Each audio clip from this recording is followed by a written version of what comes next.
morning to all my dear students. Today we will discuss about Pythagoras theorem. तो सबसे पहले हम आज जानेंगे कि पाइथागोरस थ्योरम होता क्या है और आप इसको किस तरीके से सॉल्व कर सकते हैं। नाउ फर्स्ट ऑफ ऑल आप पाइथागोरस थ्योरम होता क्या है ये जरूर देखें। तो आपको ये नजर आ रहा होगा when a triangle has a right angle is 90 degree. जब किसी ट्रायंगल में 90 डिग्री का एंगल बनता है वहां पे हम पाइथागोरस थ्योरम यूज करते हैं। जैसे कि अभी नजर आ रहा होगा आपकी स्क्रीन पे सभी साइड से आपको एक स्क्वायर बॉक्सेस नजर आ रहे हैं और उसके अंदर एक ट्रायंगल बन रहा है जिस पर राइट एंगल बना हुआ है। Then the biggest square has exact the same area as the other two square put together. जो सबसे बड़ा वाला स्क्वायर है उसके एरिया के बराबर ये दो अदर स्क्वायर होते हैं। नाउ अब हम इसको अच्छे तरीके से आपको एक्सप्लेन करते हैं क्या होता है। Pythagoras theorem can be written in the short form a square plus b square is equal to c square. A means shortest side। अब इसको आप इस तरीके से भी समझ सकते हो। बी का मतलब हो गया बेस, ए का मतलब हो गया आपका हाइपोटेनस और सी का मतलब हो गया ए का मतलब हो गया परपेंडिकुलर और सी का मतलब हो गया hypotenuse. Where a square equal to b square equal to C square. इसको हम इस फॉर्म में भी रीड करते हैं कि बेस का स्क्वायर परपेंडिकुलर का स्क्वायर हाइपोटेनस के स्क्वायर के बराबर होता है, जहां पर ए और बी आपके दोनों शॉर्टेस्ट साइड्स होते हैं और आपका सी जो है वो लॉन्गेस्ट साइड्स होता है। आप देख सकते हो C is the longest sides of the triangle, A and B are the other two sides of triangle. इसको अब आप प्रूव करके भी देख सकते हो। डेफिनेशन क्या है? The longest sides of a triangle is called a hypotenuse. So the former definition is in a right angle triangle the square of hypotenuse is equal to the sum of square of other two sides. एक आपको कह रहा है कि hypotenuse जो sides है वो equal होता है sum of square of other two sides, यानी अदर दो साइड्स के स्क्वायर के बराबर हो जाता है। अब आप इसको प्रूव करके भी दे सकते हो। जैसे एग्जांपल आपको दिखाया गया है 3 4 5 triangle has a right angle in it. कि 3 4 5 एक राइट एंगल है या नहीं है। अब जैसा कि हम यूज करते हैं आपका 5 जो है वो सबसे लॉन्गेस्ट साइड से है, 3 और 4 जो है आपका शॉर्टेस्ट साइड से है। तो let check if area are the same. Now base का स्क्वायर यानी 3 का स्क्वायर, पी यानी परपेंडिकुलर का स्क्वायर 4 का स्क्वायर, हाइपोटेनस यानी 5 का स्क्वायर। कैलकुलेटिंग द बिकम 3 का स्क्वायर आपका 9 हो गया, 4 का स्क्वायर आपका 16 हो गया और 5 का स्क्वायर आपका 25 हो गया। इट्स यानी 9 plus 16 equal to 25 equal to 25, यानी left hand side equal to आपका राइट हैंड साइड। तो आप देख सकते हो इस बॉक्स का एरिया, इस बॉक्स का एरिया यानी येलो ब्लू रेड, यानी इन दोनों का एरिया इस बड़े वाले बॉक्स के एरिया के बराबर हो गया।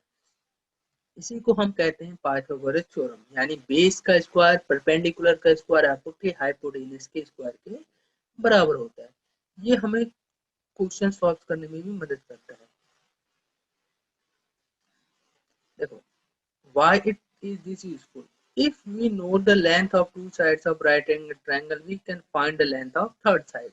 अगर हमारे पास कोई भी दो साइड गिवन हो तो हम थर्ड साइड आसानी से निकाल सकते हैं। नाउ ए इसको हम इस तरीके से यूज करते हैं। देखो a b and c, a square plus B square equal to C square. Now let's solve some problems related to Pythagoras theorem. Now the problem is this given: solve the triangle 5 12 and c, where is base 12 perpendicular 5 and c hypotenuse. So start with a square plus b square is equal to c square. Now put the value: a is equal to 5, b is equal to 12 and c is equal to unknown, यानी कि c हमारे पास है नहीं। तो 5 का square 25, 12 का square 144 और c का square c। 25 plus 144 equal to 169। तो देखो इन दोनों को अगर आप प्लस करोगे 25 और 144 को तो आपका 169 आएगा। 169 equal to C square. Now c square equal to 169, तो square root of both side. तो स्क्वायर रूट ले लेंगे तो सी बाहर आ जाएगा और इस पे स्क्वायर रूट चढ़ जाएगा। स्क्वायर रूट का मतलब होता है कि ये फाइंड आउट करना कि ये किसका स्क्वायर है, यानी 169 हमारा जो है 13 का स्क्वायर होता है। तो हाइपोटेनियस इज 13। अभी तो आप ये देखो कि इसमें सिंपल सिर्फ नंबर लिखा हुआ है, बट यहाँ पे हम यूनिट भी लगा सकते हैं, जैसे 5 सेंटीमीटर, 12 सेंटीमीटर है, 13 सेंटीमीटर। तो पाइथागोरस थ्योरम का यूज किया जाता है unknown third side find out करने के लिए। अब देखो यहाँ पे हमने सी फाइंड आउट किया था, बस अब इस डायग्राम में देखो हमारे पास बेस नहीं दिया हुआ है। तो अब देखो बेस निकालने के लिए क्या करना है आपको, सिंपल सा सेम वही फॉर्मूला यूज करना है, अदर कुछ भी यूज नहीं करना है। अगर आपने एक दो बार प्रैक्टिस की तो आप आसानी से निकाल सकते हो। Now this, so see this problem, solve the this triangle 9 b and 15। Similarly start with a square plus b square is equal to c square। a square यानी 9 का square, b square equal to b square and c equal to 15 का square. 9 square equal to 81, b square equal to b square and 15 का square 225। Square का मतलब ये होता है कि सेम नंबर को same time multiply. 9 square means 9 multiply 9 यानी 9 9 जा 81, और 15 स्क्वायर मीन्स 15 इंटू 15 यानी 225। तो 81 minus 81 plus B square equal to 225 minus 81। Both side से 81 को क्या किया, माइनस कर दिया गया है। Calculate b square equal to 144। इस तरीके से हमारा बी स्क्वायर जो आया है 144 आ गया है। So square root of both the side b equal to under root 144। अब 144 इक्वल टू 12। नाउ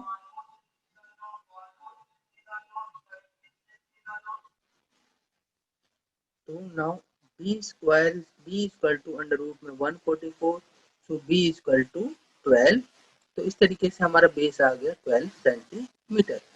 अब इसी तरीके से हम किसी भी साइड्स को निकाल सकते हैं। अगर आपके पास एक ट्रायंगल दिया हो और उसमें अगर आपके पास दो साइड दिया हो तो आप थर्ड साइड आसानी से निकाल सकते हैं। अब हम ये फाइंड आउट करते हैं और कुछ प्रॉब्लम्स के थ्रू कि ये किस तरीके से वर्क करता है। Now does Now the next question is, does this triangle have a right angle? क्या ये जो ट्रायंगल दिया हुआ ये एक राइट एंगल ट्रायंगल है या नहीं है, ये हमें अब फाइंड आउट करना है। Now a square plus B square equal to C square. तो ए इक्वल टू हो जाएगा आपका 10, b equal to 12 and c equal to 26। ये हमेशा ध्यान रखना है आपको कि जो लॉन्गेस्ट साइड्स होती है वो आपके 26 है, यानी कि आपको जो लॉन्गेस्ट साइड है वो हमेशा बड़ी ही रहेगी, यानी सी होता है। तो A square plus B square equal to C square, यानी ए इक्वल टू 10 का स्क्वायर, बी इक्वल टू 24 का स्क्वायर। तो ए स्क्वायर यानी 10 का स्क्वायर हो गया 100 और 24 का स्क्वायर हो गया 576 इक्वल टू 676। इन दोनों को अगर आप ऐड कर लेते हो तो आपका आंसर आएगा 676। Now the c square equal to 26 का स्क्वायर, यानी 26 multiply by 26 equal to 676। Yes they are equal, यानी लेफ्ट हैंड साइड आपका इक्वल है राइट हैंड साइड के। तो yes it does have a right angle triangle. तो इस तरीके से हम निकाल सकते हैं कि एक राइट एंगल ट्रायंगल है और इस पे 90 डिग्री बन रहा है। ठीक है, अब देखो नेक्स्ट क्वेश्चन है, does 8, 15 and 16 triangle have a right triangle? 8, 15 और 16 जो है आपका एक राइट एंगल ट्रायंगल है या नहीं? सिमिलरली जैसे हमने ऊपर वाला क्वेश्चन सॉल्व किया था सेम एज इट इज इसको भी सॉल्व करते हैं। तो देखो A square plus B square equal to C square, यानी ए इक्वल टू 8 का स्क्वायर, बी इक्वल टू यानी 15 का स्क्वायर, सी इक्वल टू यानी 16 का स्क्वायर।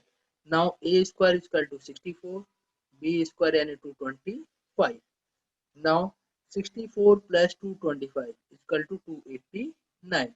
इन दोनों को ऐड करने पे हमारा 289 आया, बट 16 स्क्वायर इक्वल टू 256, लेकिन 16 का जो स्क्वायर है वो 256 है। इस तरीके से देखोगे आपका 289 256 के बराबर नहीं है। So no, it does not have a right angle triangle. इस वजह से ये एक राइट एंगल ट्रायंगल नहीं है, क्योंकि राइट एंगल ट्रायंगल में हमेशा लेफ्ट हैंड साइड जो है आपका राइट हैंड साइड के बराबर होता है, इसलिए ये हमारा पाइथागोरस थ्योरम प्रॉपर्टी फॉलो नहीं कर पा रहा और ये एक राइट एंगल ट्रायंगल नहीं है। अब लास्ट क्वेश्चन है हमारा, ये अब चेक करते हैं, does the triangle have a right triangle? ये दिया हुआ जो ट्रायंगल है वो एक राइट एंगल ट्रायंगल है या नहीं?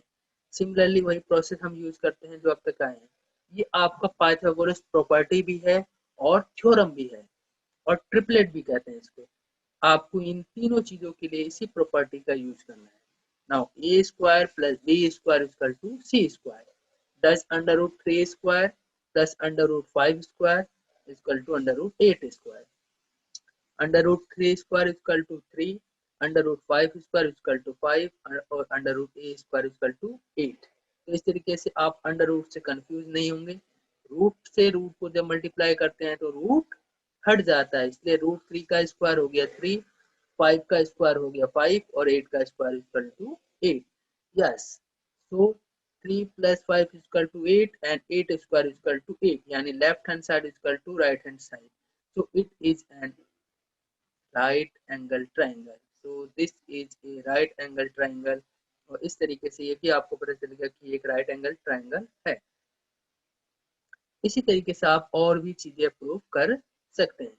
तो अगर आपको अच्छा लगा है ये वीडियो तो प्लीज इसको लाइक शेयर और सब्सक्राइब करें मेरे चैनल को, जिससे कि मैं और भी अच्छे से वीडियो आपको बना के शेयर कर सकूं। Thank you so much to all my dear student.